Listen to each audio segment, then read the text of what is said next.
January 9, 1945. Hatten, France. 4 in the morning. A command post in a stone building on the edge of a village. 3 American soldiers on guard duty outside. The night is frozen and quiet. Then the Germans come. Not a full assault, not yet. A small group, moving carefully, hands raised, surrendering. The 2 guards beside Vito Bertoldo step forward to take the prisoners. It is a trick. The Germans open fire. Both guards go down, dead before they hit the ground. Bertoldo is alone. He is not supposed to be here. He is not a decorated veteran, not a volunteer for a dangerous mission, not a man who sought out this moment. He is here because his company commander sent him to guard duty at battalion headquarters as a punishment. Because he didn't get along with the mess sergeant and somebody needed to teach him a lesson about military discipline. The lesson he is about to teach instead will last 48 hours. Over the next 2 days, Vito Bertoldo, alone, without rest, without relief, wearing glasses he will eventually lose in the rubble, will hold off 250 German soldiers, survive being blown across the room by tank shells 3 separate times, watch his machine gun get destroyed by an 88mm round at point-blank range, pick up a rifle, and cover the withdrawal of every surviving man in that building. Lieutenant Colonel Roosterberg, watching from a window above him, will later write, "I could see Vito Bertoldo and his machine gun mowing down a column of German infantry following a tank belching forth its solid shot and machine gun fire into our building at point-blank range. At least 40 Germans killed, many more wounded. 1 man, 48 hours, no sleep." This is the story of the soldier they sent to guard duty as punishment. Vito Bertoldo was born on December 1, 1916, in Decatur, Illinois. His father, Rocco, had come to America from Tricarico, a small hill town in the Basilicata region of southern Italy, a region of limestone villages and dry riverbeds, and the particular poverty that drives men across oceans looking for something better. Rocco found work in the coal mines of central Illinois. It was hard, dangerous, grinding work, the kind that marks men physically and teaches them a specific lesson about endurance, that you keep going, not because it gets easier, but because stopping is not an option. Vito was one of 9 children. He was 5 years old when his mother died. The family fractured. Rocco could not work the mines and raise 9 children alone. Vito and his siblings were sent to a local orphanage, separated from their father, separated from each other, in the way that institutional care inevitably separates children, even when it keeps them under the same roof. His sister Christine, who grew up alongside him, remembered him later as kind of quiet and shy as a young boy going to St. Patrick's School, but always fun-loving.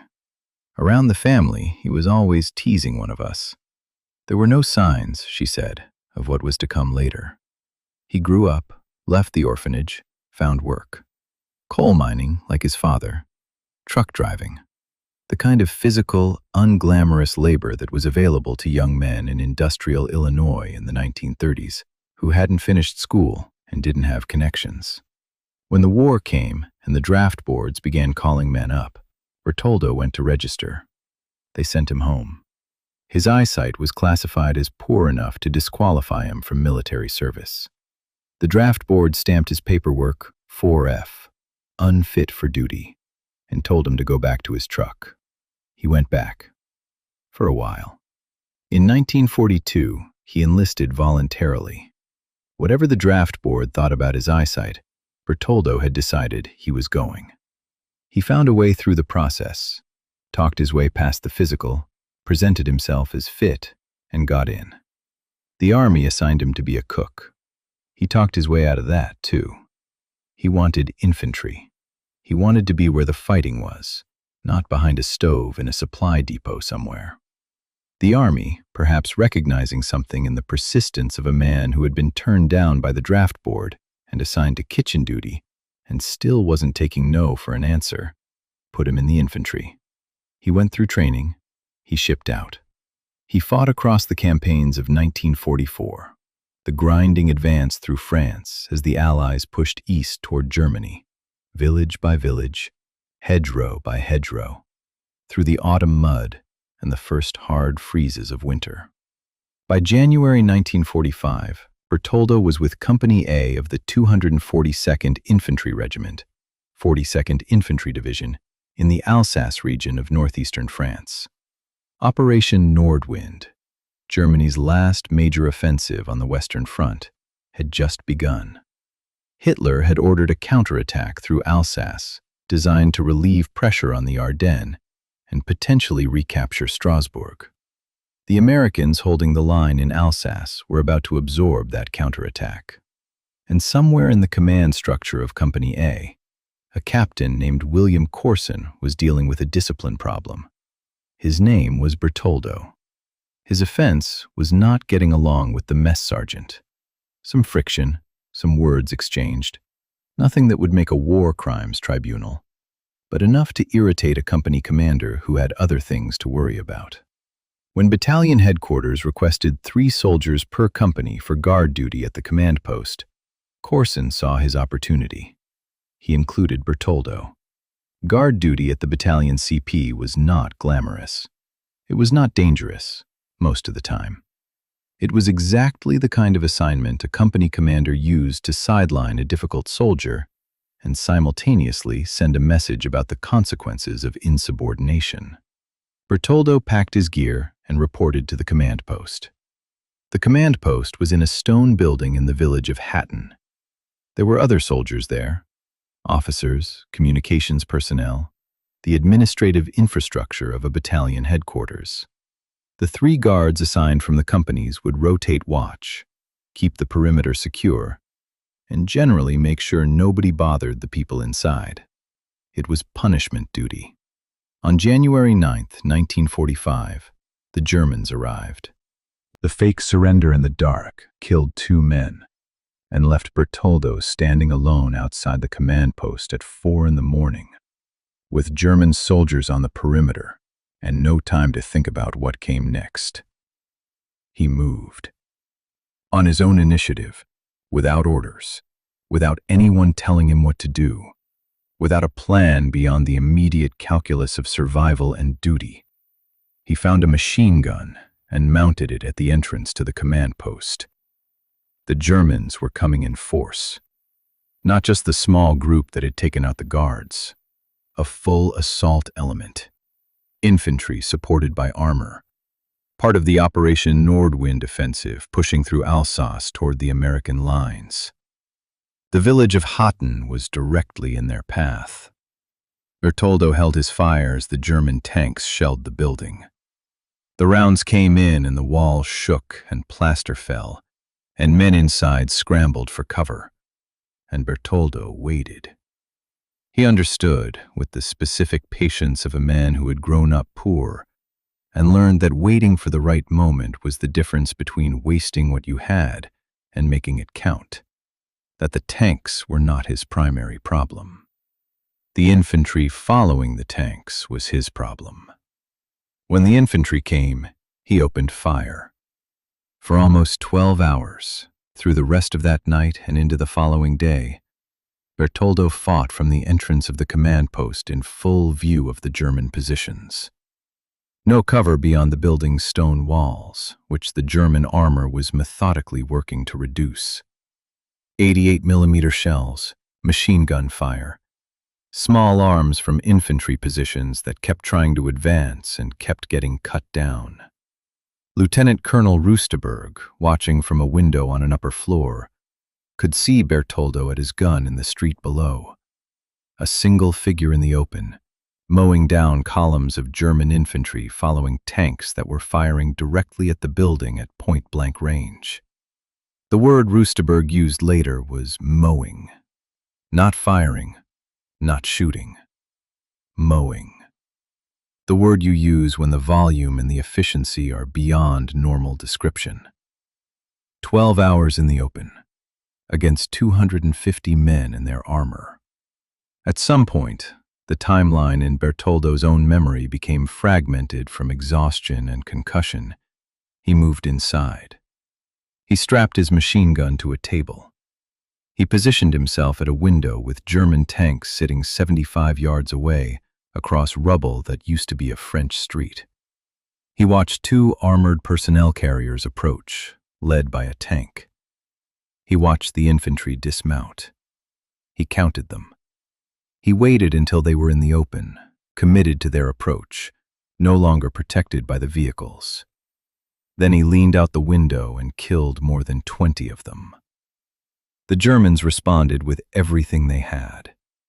An 88mm gun was moved into position almost directly beside the building, close enough that when it fired into the room where Bertoldo was positioned, the concussion was less like an explosion and more like being struck by the building itself. The blast blew him across the room. He got up. He returned to the gun. Other soldiers in the building were seriously wounded by the same blast. Bertoldo kept firing. The hours passed the way hours pass in combat. Not in sequence, but in fragments. Each fragment its own complete emergency. A tank moving. Infantry advancing from a new angle.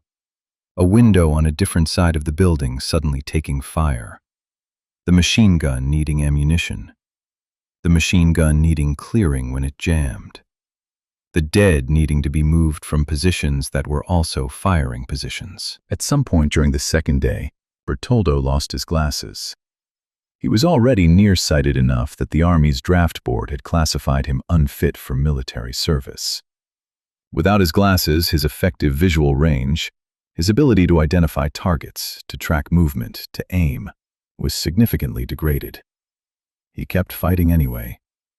He later said he could never fully remember the last few hours.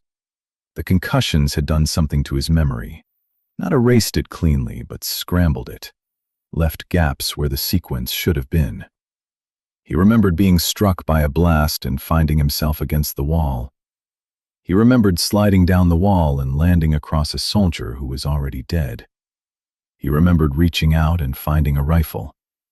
Then his mind went blank. What he did in those blank hours, the after-action reports and the testimony of the surviving officers filled in later. A tank 50 yards away destroyed his machine gun. The building was no longer defensible. The officers inside needed to withdraw. Bertoldo covered them. With a rifle. Half blind from lost glasses and multiple concussions, running on whatever reserve a man finds at the bottom of 48 hours without sleep and without rest, and without anyone telling him he was allowed to stop. He stood between the withdrawing officers and the German advance and kept firing, until everyone who could be gotten out was gotten out. Then he withdrew himself. Alive. 48 hours after it started, Vito Bertoldo, the soldier sent to guard duty as punishment for not getting along with the mess sergeant, walked out of the rubble of the Hatten command post. The official count? At least 40 Germans killed, many more wounded. 250 soldiers in their supporting armor held at bay for 2 full days by one man with a machine gun, a table, and a window. After the battle, when the immediate crisis had passed and the Germans had been pushed back from Hatten by the broader Allied response to Operation Nordwind, the officers who had been inside the command post began trying to put into words what they had witnessed. Rusteberg's account was the most detailed. He had watched from above for significant portions of the engagement, had seen Bertoldo in the street, in the window, at the gun. He had watched the blasts knock him down and watched him get up. He had the specific, involuntary clarity of memory that comes from watching something that your brain registers, even in the moment, as historically significant. His recommendation for the Medal of Honor described what Bertoldo had done in the careful, precise language of military citation. the language that strips emotion from events and leaves only verifiable action. Even stripped of emotion, the account was extraordinary.